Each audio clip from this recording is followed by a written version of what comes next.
Hello student, welcome to the Guruji classes. आज हम करेंगे class 10th NIUS chapter number 19 coordinate geometry, जिसका part 2 ये चल रहा है। पार्ट 1 इससे पहले वाली वीडियो में डाल चुका हूं। थोड़ा वीडियो आने में देर हो गई मैथ्स की, क्योंकि प्रैक्टिकल फाइल्स रेडी होने चली गई थी, बच्चों के स्टूडेंट्स की रेडी करानी शुरू कर दी थी, जिस वजह से इस वीडियो का सेकंड पार्ट आने में लेट हो गया। पर आज ही आपका चैप्टर कंप्लीट हो जाएगा। इस वीडियो के अंदर मैं आपको कुछ 3-4 क्वेश्चन कराऊंगा इंपॉर्टेंट, जिससे ही आपको चैप्टर पूरा क्लियरली खत्म हो जाएगा। देखिए यहां पर बोलता है, देखिए यहां पर होता है कि coordinate of a point which divides the line segment joining the point x1 y1 and x2 y2 in the ratio mn internally r। देखिए जो हमारे पास एक कोऑर्डिनेट पॉइंट है, देखिए यहां पर एक लाइन हो गई है, इस एक लाइन पर जो यहां पर x1 और y1 ये और x2 और y2 ये जो कोऑर्डिनेट पॉइंट ज्वाइन कर रहा है यहां पर, यानी कि ये वाला पॉइंट इन दोनों पॉइंट्स को ज्वाइन कर रहा है, जो इसका रेशियो बटा होता है, यानी कि जो इसका रेशियो बटा होगा वो m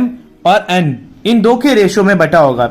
यानी कि इसको अगर मैं बोलूं तो यहां पर m रेशियो n के रेशियो में ये होता है। तो इसका फॉर्मूला क्या होता है यहां पर, अगर इसके हम फॉर्मूले की बात करें, अगर आपको ये वाला पॉइंट निकालना है, यानी कि m और n का रेशियो दे रखा है और आपको x और y ये दो कोऑर्डिनेट पॉइंट्स निकालने हैं, तो इसके लिए यहां पर फॉर्मूला दे रखा है m x2 plus n x1 upon में m प्लस n। यानी कि यहां पर एक तरीके से और लिख के भी दिखा देता हूं मैं आपको कैसे करना है। m x2 plus n x1 upon में m प्लस n, ये मेरा पॉइंट निकलेगा इससे x, और m y2 plus n y1 upon में m प्लस 1, इससे मेरा पॉइंट निकलेगा y। तो ये मेरे पास कोऑर्डिनेट पॉइंट्स निकालने का फॉर्मूला होता है, जिससे मैं ये वाले दो पॉइंट्स x और y निकाल सकता हूं, जो कि मेरे को अगर रेशो गिवन हो, m रेशो n के रेशो में गिवन हो। तो यहां पर एक और बात आती है, the coordinate of a mid point joining the two points x1 y1 and x2 y2 are. देखिए अगर आपको एक और तरीका होता है, अगर रेशो आपको यहां पर एक और मेथड होता है हमारे पास मिड पॉइंट निकालने का, एक और मेथड है कि मिड पॉइंट निकालने का आपका मेथड क्या होता है, फॉर्मूला क्या है हमारे पास मिड पॉइंट, यानी कि एक लाइन है, इसका ये मिड पॉइंट निकालने का एक और फॉर्मूला हमारे पास क्या है, x2 प्लस x1 अपॉन में 2, और यहां पर हो जाएगा y2 प्लस y1 अपॉन में 2। अगर मेरे को रेशियो ना गिवन हो तो मैं इस तरीके से मिड पॉइंट को निकाल सकता हूं, यानी कि ये x2 प्लस x1 अपॉन में 2 और y2 प्लस y1 अपॉन में 2, ये मैं मिड पॉइंट निकाल सकता हूं। चलिए करते हैं क्वेश्चन को देखते हैं कि किस तरीके से करना है, क्योंकि जब तक हम क्वेश्चन नहीं करेंगे तो हमें बिना क्वेश्चन करे समझ में नहीं आएगा। मैं आपको एक क्वेश्चन यहां पर करके दिखा रहा हूं, इसका सेकंड पार्ट का क्वेश्चन आपको मुझे खुद कर दिखाना है, ताकि आप मेरे को पता लग सके कि मेरे स्टूडेंट्स को ये क्वेश्चन किस तरीके से आ रहा है और कितना समझ में आया। ठीक है, क्वेश्चन कह रहा है find the coordinate of the point which divides the internally the line segments joining the point, जो कि डिवाइड करता है इंटरनली द लाइन सेगमेंट को, जो पॉइंट ज्वाइन करते हैं। ब्रैकेट में आता है 1, 2 एंड 4, 7 इन द रेशियो। देखिए ये मेरा x1, ये मेरा है x1 और ये y1, और ये मेरा है x2 और ये मेरा है y2। तो इसको सॉल्व कर लेते हैं। देखिए सबसे पहले आप यहां पर लिख लेंगे लेट,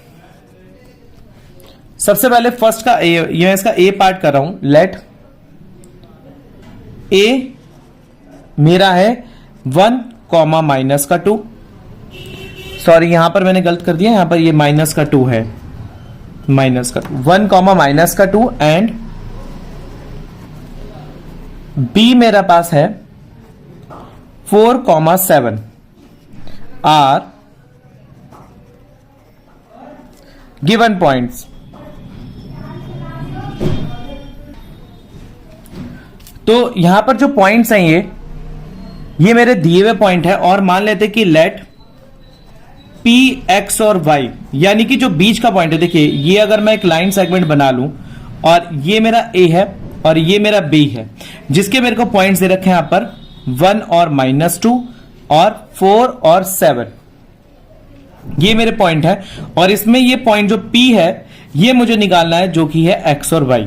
यहां पर मैंने तीनों चीजें आपको बता दी कि ये मेरे को दिया हुआ है।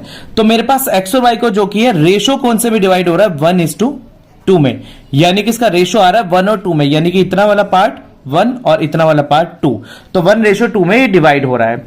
इसी के साथ ही अगर हम बात करें तो इसको सॉल्व करने के लिए x निकालना पड़ेगा, यानी कि पहले x निकालना है। इस x को निकालने के लिए मेरे पास फॉर्मूला क्या है यहां पर, mx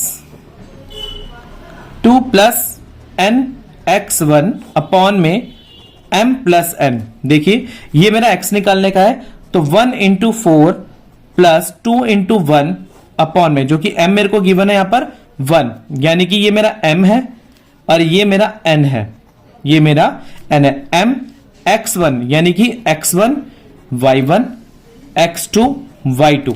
देखिए x2 कितना है मेरा 4 और प्लस x1 कितना है मेरा 1, वो मैंने यहां लिख दिया, और m और n कितना है मेरा 1 प्लस 2। तो अगर मैं इसको सॉल्व करता हूं यहां पर, तो मेरे पास आ जाएगा इसको सॉल्व करके 4 प्लस 2 अपॉन में 3 इज इक्वल टू 6/3। तो ये मेरा आ गया। इसको सब सॉल्व करेंगे आगे, तो 3 1 3, 3 2 6, यहां पर आंसर मेरे पास निकल के आ जाएगा x की वैल्यू 2। तो ये मेरे पास x आ गया। इसी के साथ ही अगर मैं y निकालूं, अगर मैं यहां पर y को सॉल्व करूं तो y मेरा कितना आएगा उसको देख लेते हैं। देखिए y मेरे पास आएगा, y का भी फॉर्मूला आएगा m y2 plus m y1 upon में m प्लस n। तो इसको अगर सॉल्व करते हैं तो यहां पर आ जाएगा, इसकी वैल्यूज को पुट कर दूंगा, 1 इंटू 7 प्लस 2 इंटू माइनस का 2 अपॉन में 1 प्लस 2, 7 माइनस का 4 अपॉन में 2, सॉरी 3 इज इक्वल टू यहां पर आ जाएगा 3 अपॉन में 3, और ये मेरा कट हो जाएगा 3 से, और यहां पर y की वैल्यू आ जाएगी मेरी 1। तो मेरे पास पॉइंट्स क्या आ गए, कोऑर्डिनेट पॉइंट x और y, जो कि आ गए हैं मेरे पास, x की वैल्यू आ गई यहां पर 2 और y की वैल्यू आ गई 1, यानी कि जो मैंने यहां पर पॉइंट्स निकालने थे वो मेरे पास आ गया 2 और 1, ये दोनों पॉइंट्स मेरे आ गए। तो स्टूडेंट्स इसी तरीके से आपको मिड पॉइंट में रेशो वाला फॉर्मूला लगा के आपको मिड पॉइंट का निकालना है, और इसका जो सेकंड पार्ट है 3 और 2 एंड 4 माइनस का 4 और 5 इन द रेशो 1 के 1 में है। और ये क्वेश्चन आपका होमवर्क है, इसको आपको करके मुझे कमेंट बॉक्स में आंसर बताना है। मैं अपने स्टूडेंट्स को रिप्लाई करूंगा कि आपका आंसर राइट है कि रॉन्ग है। चलिए करते हैं नेक्स्ट क्वेश्चन। नेक्स्ट क्वेश्चन में आपको बताना है कि फाइंड द जॉइनिंग पॉइंट्स। देखिए find the joining point of the line joining, एक लाइन है मेरे पास और इसका जॉइनिंग पॉइंट बताना है आपको। ये एक लाइन आ गई, सपोज करिए यहां पर मेरे पास ये लाइन आ गई, यहां पर दे रखा है 0 और 0 यानी कि x1 y1, और यहां पर आ गया x2, और यहां पर हमारे पास पॉइंट है 8 और माइनस का 5 यानी कि x2 y2। अब मेरे को इसको ज्वाइन करने वाला ये बीच का पॉइंट बताना है, ये बीच का पॉइंट क्या आपको बताना है। अब यहां पर देखिए आपको कोई रेशो नहीं गिवन है कि दोनों लाइनें जो है रेशो नहीं गिवन है, तो ये क्वेश्चन का अलग टाइप का, ये अलग क्वेश्चन आ गया आपका। थर्ड टाइप का क्वेश्चन है कि जब आपको रेशो नहीं गिवन है तो आपको कैसे निकालना है। तो मेरे पास क्या फॉर्मूला था, हम यहां पर लिखेंगे यूजिंग द फॉर्मूला। मेरे पास मिड पॉइंट का फॉर्मूला था x is equal to x2 plus x1 upon में 2।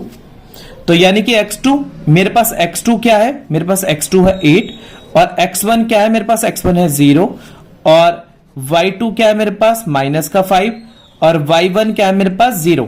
तो मेरे पास ये सारी चीजें गिवन है, उन सब चीजों को मैं यहां पर पुट कर दूंगा बस। तो x is equal to x2 मेरे पास गिवन है माइनस का 5 प्लस x2 मेरे पास 8 है, x2 मेरे पास 8 है, और x1 मेरे पास है 0, x1 आ गया 0, और अपॉन में 2 तो आएगा ही।